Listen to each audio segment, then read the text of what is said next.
Yeah, let's get it. From the crimes to the glory, you know the story.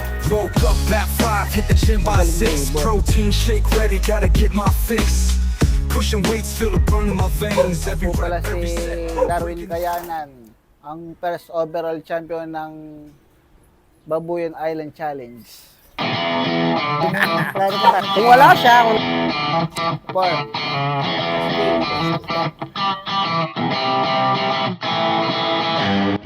Ito po ang aking champion, si Blessing. Magaling na ibon. Siya po ang first overall champion ng Kosa, lap winner, tsaka winner ng KO 300, 500, 1,000, 2,000, 5,000, 5,500. Bali, ito po yung lap ko. Simple lang. Ito po yung mga nilalabang ko. Konti-konti lang.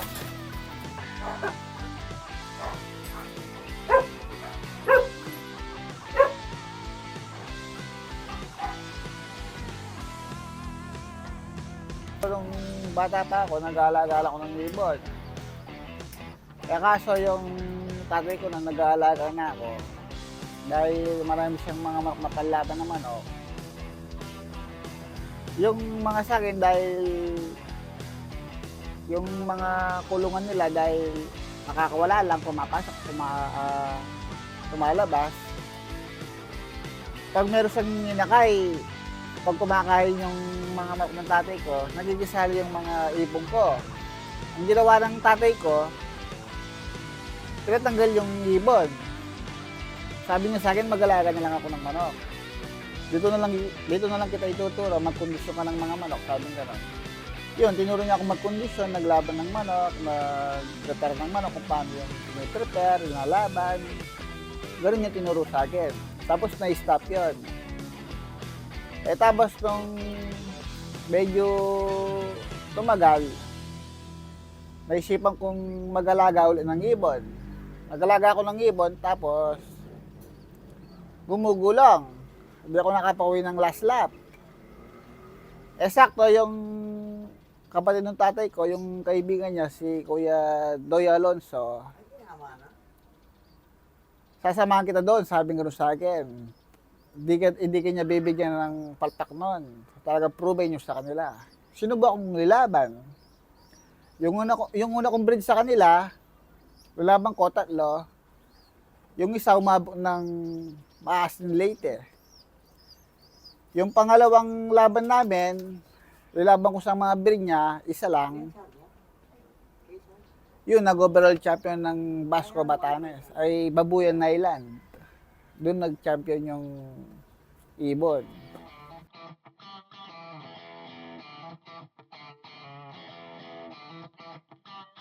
Yung ano ko sir, yung nanalo kong ibon,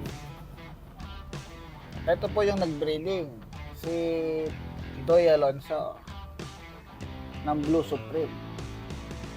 Ang composition po ng bloodline na to, Hulyuang siya. Pero yung lolo nito, may halo siya ng Florizon kay Teolof. Nakuha namin kay Teolof, brown, kinuros ko sa mga Hulyo, and then binalik ko siya sa mga Hulyuang. So, itong naging labas na overall champion siya ng Kosa. So, bali, yung composition po nito, Hulyuang, based from mga nabili namin, Slomer, 15 Diploma, and then second international. Direct po sila ng mga Hulyuang. Sa tulong po ng kaibigan, si Renz, dahil sa kanya, hindi kami makakuha ng mga Hulyuang. Siya ang nag-repair sa amin ng mga Hulyuang. Kaya ito, hanggang ngayon, nananalo sila. Simula nung nakuha namin mga Hulyuang na to, unang salang, agad overall champion sila. And then, pinagpatuloy ng kaya kapatid ko, si Ashley, na nasa Canada ngayon. Nag-overall sila. may mga fan race winner, lap champion, and then second overall, 7th overall, and then na-stop kami.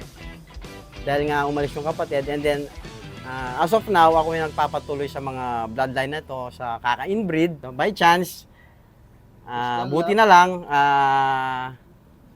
yung pamangkin ng kaibigan ko, pumunta sa loft, and then sabi niya kailangan niyang lumaban, and then sabi ko naman, walang problema. So, binigyan ko siya ng mga pyesa para subukan niya, and then, surprise naman, naging overall champion siya. Tutugin, nung ibig sa mga interview, mag-champion.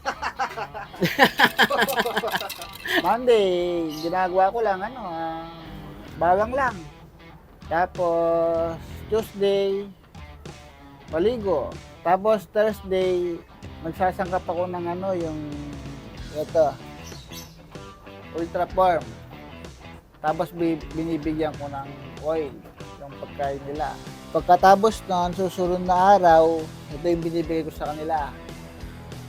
Glucose. Friday na yan. Glucose. Friday. Monday to Thursday. Thursday. Tapos pagka Friday, ano lang ako? Plain water. Tapos binibigay ko lang ito. Ragaper. Ragaper lang binibigay ko sa kanila. Wala. Wala rin. Pag arrival, ito lang yung glucose lang, tsaka honey. Yun lang yung ginagamit ko sa kanilang arrival. Wala na. Tapos low fly lang dyan. Tapos tsaka lang toss. Yun lang yung ginawa ko.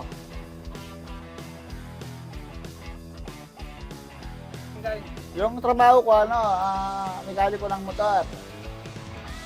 Kung saan ako umuwi, yung shop ko, dito lang, lalakarin mo lang. Makakauwi ka dito sa amin.